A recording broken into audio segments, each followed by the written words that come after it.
की ओर से नमस्कार प्रणाम साथियों, संकल्प यात्रा के माध्यम से आपके बीच में आए हैं। ऐसे तो हमेशा आपका प्यार, सम्मान, आशीर्वाद हमें हमेशा मिलते रहा। जब मैं पूरे बिहार को और देश को जब हम अपनी शक्ति का एहसास कराने का समय था 2019 में, जब हमने अकेले अपने दम पर गठबंधन को छोड़कर जब हमने सिमरी बख्तियारपुर में हमने जब लड़ाई लड़ा, तो आप लोगों ने, तमाम हमारे लोग मजबूती से आपने साथ दिया कि आपने कह दिया पूरे बिहार को, हम किसी दल के साथ नहीं हैं, हम सरफ अल्लाह के साथ हैं। और वहीं पे 25,500 वोट हमारे पार्टी को प्राप्त हुआ। और उसी रोज से बिहार में साबित हो चुका है कि बिहार में मजबूत एक वीआईपी पार्टी, एक पार्टी मजबूत है जिनके पास जनाधार है साथियों। और ये जो आप लोगों का आशीर्वाद जो मिला था, मैं जब तक इस संसार में जिंदा रहूंगा तब तक मैं आपका ये उपकार हमेशा याद रखूंगा और आप हमारे दिल में रहेंगे। इसलिए साथियों, अभी हम संकल्प यात्रा लेके निकले हैं। 101 दिन यात्रा कंप्लीट किए थे। घर घर संकल्प अभियान को हमने पूरा किया। अभी 14 जगह रैली है, जिसमें कल हमारा मोतिहारी शिवहर में हुआ और आज सहरसा और दरभंगा में है। कल हमारा रोहतास जिला में और झारखंड में होगा, परसों कैमूर जिला और उत्तर प्रदेश में होगा। इसी तरीके से पूरे बिहार में 14 को जनसभा करने के लिए जा रहे हैं। और अभी तक हमने जो 2 जनसभा हुआ है, वो दोनों से ज्यादा रिकॉर्ड तोड़ यहाँ पे संख्या है। अभी तक का सबसे बड़ा जनसभा यहाँ पे उभर पड़ा है। इसके लिए पार्टी के तमाम हमारे जितने भी पदाधिकारीगण हैं, आप सबको विशेष तौर पे धन्यवाद देता हूँ कि आप लोगों ने बहुत ही अच्छा अपने काम किया। साथियों, आज मैं एक संदेश लेके आया हूँ। इस आजाद भारत में अगर सर उठा के जीना है, अगर मान सम्मान अधिकार के साथ जीना है, अगर आप चाहते हैं कि जितना कष्ट भरी जिंदगी से आप जिए हैं ऐसे आपके बच्चे न जिए, तो इसके लिए मात्र 2 काम करना पड़ेगा। अगर आप चाहते हैं कि आपके बच्चे सर उठा के जिए, तो मात्र 2 काम करना है। 2 काम क्या? एक रोटी कम खाइए, लेकिन अपने बच्चे को पढ़ा लिखा के काबिल बनाइए। जब तक हमारा समाज शिक्षित नहीं होगा, तब तक समाज आगे कभी नहीं बढ़ सकता साथियों, तब तक कभी आगे नहीं बढ़ेगा। और दूसरा, अपने अधिकार के लिए संघर्ष कीजिए, अपने अधिकार के लिए लड़ाई लड़िए। जब तक आप अपने अधिकार के लिए लड़ाई नहीं लड़िएगा, तब तक आपको अपना अधिकार नहीं मिलेगा साथियों, तब तक आपको अपना अधिकार नहीं मिलेगा। इस देश को आजादी दिलाने के लिए भी 250 साल लगा और हमारे पूर्वज ने एक ही संकल्प के साथ लड़ाई लड़ा और पौने 200 साल तक लड़ाई लड़ते रहा अंग्रेज से कि हमारा देश आजाद होगा और हमारे आने वाला पीढ़ी सर उठा के जिएगा। और देश आजाद हुआ, आज हम आजाद भारत में जी रहे हैं। इसलिए साथियों, आपको गरीबी से आजादी चाहिए तो बच्चे को पढ़ाइए लिखाइए और दूसरा अपने अधिकार के लिए लड़ाई लड़िए। जब देश आजाद हुआ तो बाबा साहब भीमराव अम्बेडकर ने हमें एक संविधान बना के दिया। पहले आजादी से पहले ऐसा होता था कि राजा का बेटा राजा बनता था, रानी के कोख से बच्चा जन्म लेता था, वही राजा बनता था। लेकिन बाबा साहब भीमराव अम्बेडकर ने जो संविधान बनाया उसमें उन्होंने कहा कि अब राजा का बेटा राजा नहीं बनेगा, रानी के कोख से बच्चा जन्म लेगा वही राजा नहीं बनेगा। अब इस देश का राजा वो बनेगा जिसके पास वोट होगा, वही राजा बनेगा। और ये वोट का ताकत आपको मिला है। आपके पास वोट में इतना ताकत है कि आप देश के प्रधानमंत्री बनाते हैं। आपके वोट में इतना ताकत है कि राज्य में मुख्यमंत्री आप बनाते हैं। आप एक वार्ड सदस्य से लेकर देश के प्रधानमंत्री आपके वोट से बनता है साथियों। अब राजा का बेटा राजा नहीं बनता है और इसके लिए वोट की आवश्यकता है। और जिस रोज आप अपने वोट को ताकत को समझ लीजिएगा, उस रोज दुनिया का कोई ताकत नहीं है कि आपको रोक देगा साथियों, रोक देगा। आप जीता जागता उदाहरण ले लीजिए लालू प्रसाद यादव जी। एक गरीब का बेटा संघर्ष किया, उनके लोगों ने उनको साथ दिया, 15 साल बिहार का मुख्यमंत्री बने रहे। उत्तर प्रदेश में मुलायम सिंह यादव जी, बहन मायावती जी, ये लोग कोई अमीर घर में जन्म नहीं लिया, गरीब घर में जन्म लिया, संघर्ष किया, लड़ाई लड़ा और अपने वोट के दम पर राज्य में मुख्यमंत्री बना और अपने लोगों के लिए बहुत काम किया साथियों। उसी तरीके से आज मुझे देखिए, मैं भी एक गरीब घर में जन्म लिया। पिताजी मछली मारते थे, दादाजी मछली मारते थे, ऐसे गरीब घर में जन्म लिया। जहां 2-4 रोज घर में काम ना हो तो 5वां दिन घर पे खाना नहीं बनेगा, ऐसे परिवार में जन्म लिया। लेकिन मैंने संघर्ष किया। मात्र 18 साल की उम्र में, जिस उम्र में बच्चे को अपने माँ बाप के साथ रहना होता है, उस उम्र में घर परिवार को छोड़कर बॉम्बे जैसे शहर चला गया। वहां मेहनत किया, मजदूरी किया, मात्र 900 रुपया महीने पे नौकरी करता था। और मेहनत के दम पर, आप लोगों का आशीर्वाद के दम पर बॉम्बे जैसे शहर में झंडा मैंने गाड़ दिया। एक बेहतर जिंदगी जीने लगा।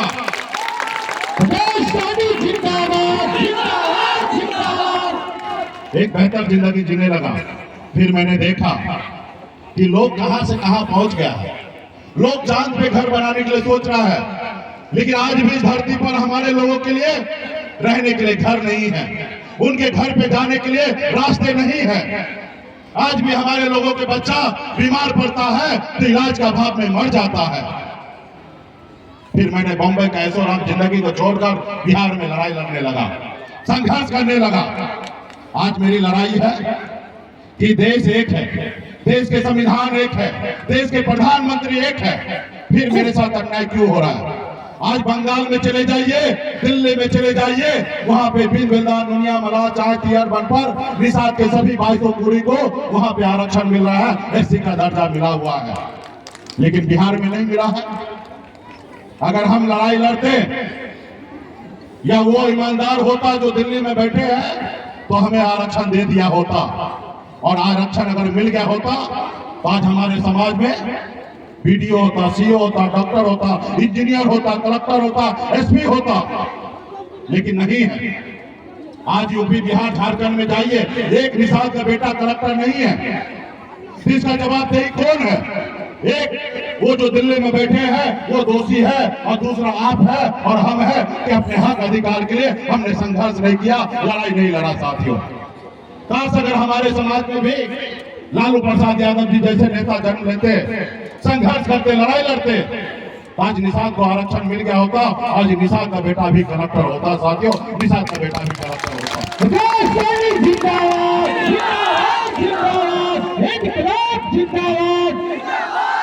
अभी हमारी लड़ाई है दिल्ली के सरकार से कि हमारे समाज को जब बंगाल में आरक्षण है तो बिहार में लागू कीजिए, जब दिल्ली में आरक्षण है तो उत्तर प्रदेश में लागू कीजिए। आज आपके बच्चे मजबूर है। उसके बेहतर जिंदगी कौन देगा, उसके लिए कौन सोचेगा? आप ही को सोचना पड़ेगा, दूसरा कोई नहीं आएगा सोचने के लिए। अभी 1 महीने के बाद ठंड आएगा, दिसंबर महीना में ठंड होगा। ऐसे ठंड में लोग अपने घर से बाहर नहीं निकलेंगे क्योंकि उसको ठंड लग जाएगा। रजाई से कंबल से बाहर नहीं निकलेंगे क्योंकि उसको ठंड लग जाएगा। लेकिन आपका भाई, आपका बेटा ऐसी ठंड में घर से निकलेगा, तालाब में उतरेगा, फिर मछली मारेगा, फिर बाजार में बेचेगा, तब उसके घर पे चूल्हा जलेगा। क्या आप नहीं चाहते हैं कि आपके बच्चे भी अच्छी जिंदगी जिए, औरों के जैसे जिंदगी जिए? अगर औरों के जैसे अगर जिंदगी जीना चाहता है, आपके बच्चे को जिलाना चाहते हैं, तो उसके लिए संघर्ष करना पड़ेगा, लड़ाई लड़ना पड़ेगा। आज जैसे मैंने लड़ाई लड़ रहा हूं, आज मेरे पास कोई चीज का कमी नहीं है, हर तरह से मेरे पास सब चीज है कि मैं आज से छोड़ दूं कुछ काम करना तो आने वाले 7 पीढ़ी बैठ के खाएगा। लेकिन उसके बावजूद भी अपने समाज के लिए, अपने लोगों के लिए, हक अधिकार के लिए मैं आज बेचैन हूं, लड़ाई लड़ रहा हूं, संघर्ष कर रहा हूं। कल तक निषाद का मतलब कहता था बिहार में मल्लाह का मतलब सिर्फ मछली मारना होता है। जब मैं बिहार में आया और आपने कहा सना बल्ला आप आगे बढ़ो, हम आपके साथ हैं, तो हमने एक बिहार में इतिहास रचने का काम किया। जो काम 75 साल में नहीं हुआ, वो काम मैंने करके दिखाया। आपने देखा 2020 में आप ही के सहयोग से, जो कल तक निषाद दूसरे देश टिकट मांगता था, आज बिहार में निषाद का बेटा टिकट मांगता नहीं है, टिकट मांगता है। ये हमारी पहचान है।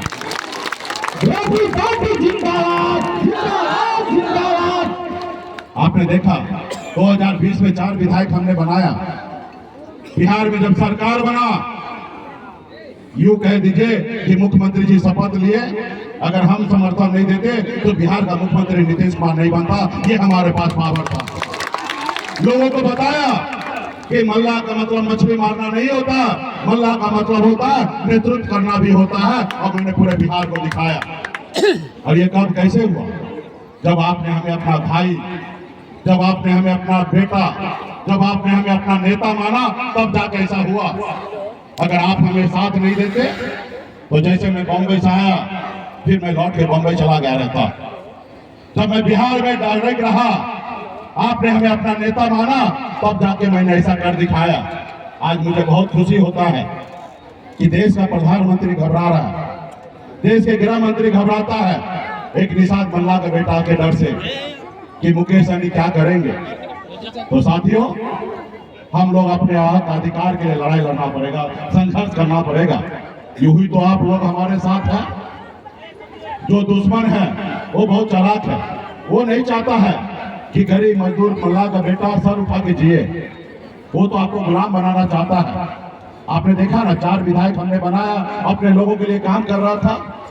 लेकिन वो देखा कि कल तक जो लोग हमारा गुलामी करता था, जी हजूरी करता था, आज मालिक बन गया है, हमारी बराबरी में बैठता है। इसको रोको। अगर नहीं रोकोगे तो मुकेश सहनी तो अभी 4 विधायक बनाया, एक समय आएगा 40 बनाएगा, और एक समय लालू जी के जैसे अकेले पूरे आपका नेता कैसा हो, अकेले वो चाहेगा कि सरकार बना लेगा। इसलिए उन्होंने हमारे विधायक को खरीद लिया, हमको सरकार से बाहर कर दिया। वो सरकार जो सरकार हमने बनाया था, उसको मुझसे तकलीफ नहीं है, उसको आपसे तकलीफ है। उनको मालूम है ये निषाद समाज जो है वो सोया हुआ शेर है, जिस रोज जग जाएगा उस रोज अकेले अपने दम पर बिहार में मुख्यमंत्री बना लेगा। वो तो हमको कहते हैं कि सहनी जी आ जाइए, मेरे साथ आइए, अगला मुख्यमंत्री आप ही बनिए, लेकिन हमारे दल में आइए। हम बोले भाई, हम मल्लाह का बेटा है, जाल में मछली फंसाते हैं, जाल में फंसते नहीं हैं। हम अपने झोपड़ी में रहेंगे, लेकिन झोपड़ी का मालिक बने रहेंगे। तुम्हारे महलों में आके हमें गुलामी नहीं करना, तुम्हारे महलों में आके गुलामी नहीं करना। आज पीछे लगा है। इसलिए साथियों, आने वाला समय में बड़ी लड़ाई हम लोग संघर्ष कर रहे हैं। इस बार हमने एक नारा दिया, आरक्षण नहीं तो गठबंधन नहीं, और गठबंधन नहीं तो वोट नहीं, और वोट नहीं तो दिल्ली का सरकार नहीं। जो हमारी सुनेगा हम उनकी सुनेंगे, जो हमारी नहीं सुनेगा हम उनकी नहीं सुनेंगे। साथियों, हम तो उस केवट महाराज के कुल खानदान के, हम उस केवट महाराज के सुपुत्र हैं जो कभी हमारे पूर्वज भगवान श्री राम को पार लगाए थे। साथियों, भगवान श्री राम को पार लगाए। आज वही नाव हमारे पास है और जो हमारे नाव पे बैठेगा वही 2024 में पार लगेगा, और जो हमारे नाव पे नहीं बैठेगा वो कहीं नहीं पार लगेगा। साथियों, और इस बार तो पहले जैसा केवट महाराज नहीं है कि हम बोलेंगे प्रभु बैठिए, हम यहाँ पार लगाते हैं, आप वहां पे पार लगाइएगा। हम आज का मलाह हैं और हम वह कहेंगे कि हमारे नाव पे बैठने से पहले कुछ दीजिए, और दीजिए क्या? आरक्षण। पहले आरक्षण दीजिए, तब नाव पे बैठाएंगे, वरना नाव पे नहीं बैठाएंगे। इसलिए साथियों, बड़ी लड़ाई है। इसलिए पार्टी के तमाम नेता, पार्टी के समर्थक, जितने भी माता बहन हैं, सभी को अपने हक अधिकार के लिए लड़ाई लड़ना पड़ेगा, संघर्ष करना पड़ेगा, एकजुट रहना पड़ेगा। आज जो इतने बड़े बड़े नेता हमसे घबराता है, डरता क्यों? आप मेरे साथ इसलिए डरते हैं, जिस रोज आप हमें साथ छोड़ दीजिएगा उस रोज वो मुकेश सहनी को पहचानेगा भी नहीं। और जब तक आप हमारे साथ रहिएगा तब तक बड़े से बड़े नेता को भी आपके कदमों में झुका के दूंगा। साथियों, झुका के दूंगा। इसलिए साथियों, आने वाला समय में बड़ी लड़ाई है। ये संकल्प यात्रा पे निकले हैं। दिल्ली वाले को लगता है कि निषाद का बेटा पहले जैसा है, जब 500 रुपया में वोट खरीद सकता हो तो उसको राजा क्यों बनाऊंगा? वो चुनाव का समय आएगा। अभी मोदी जी को प्रधानमंत्री बनना है और राहुल गांधी जी को प्रधानमंत्री बनना है, और आपको ना हमको बनना है। हमें तो आरक्षण चाहिए। जो हमारा हक अधिकार देगा हम उनके साथ रहेंगे, जो हमारा हक अधिकार नहीं देगा हम उनके साथ नहीं रहेंगे। वो आएंगे आपको वोट खरीदने के लिए, लेकिन इस बार हम भी ऐसी दवा बनाई है। जैसे कोरोना काल में आप देखे होंगे, देश के डॉक्टर ने एक दवा बनाया था, वैक्सीन बनाया था देश को, लोगों को सुरक्षित करने के लिए। इस बार हम भी एक दवा बनाए हैं, ऐसा वैक्सीन बनाए हैं कि लगाइएगा यहाँ और कुर्सी हिलेगा दिल्ली में, और उनकी गलतफहमी दूर हो जाएगा। जिनको लगता है कि हम निषाद का बेटा का वोट खरीद लेंगे, उसकी गलतफहमी दूर हो जाएगा। वो वैक्सीन का क्या नाम है मालूम है? उस वैक्सीन का नाम है गंगा जल। जब आप संकल्प लीजिएगा और जब वीडियो बनेगा और मोदी जी के पास जाएगा तो देख लेंगे, मान लेंगे और सोचने लगेंगे कि अब निषाद का बेटा जागरूक हो चुका है, अपना वोट नहीं बेचेगा, वो वोट जुल्लू को देगा जो उनके बच्चे का भविष्य की बात करेगा, उनके बेहतर भविष्य की बात करेगा। और जब वो देखेंगे, डरेंगे, घबराएंगे, तो आपका आरक्षण लागू होगा। साथियों, आपका आरक्षण लागू होगा। तो क्या आप लोग लड़ाई लड़ने के लिए तैयार हैं? ये आवाज दिल्ली तक पहुंचेगा। क्या आप लड़ाई लड़ने के लिए तैयार हैं? चलिए, बहुत बहुत धन्यवाद। इसलिए संकल्प यात्रा है और आपको संकल्प लेना है कि आने वाले समय में कैसी लड़ाई लड़ना है। तो क्या संकल्प लेने के लिए तैयार है? तो निकालिए वैक्सीन, बोले निकालिए वैक्सीन, आपके पास मिल गया होगा। गंगा जल निकालिए। सभी माता बहन नौजवान साथी जो निषाद है, जो अपने बच्चे का भविष्य बेहतर बनाना चाहते हैं, सब लोग निकालिए।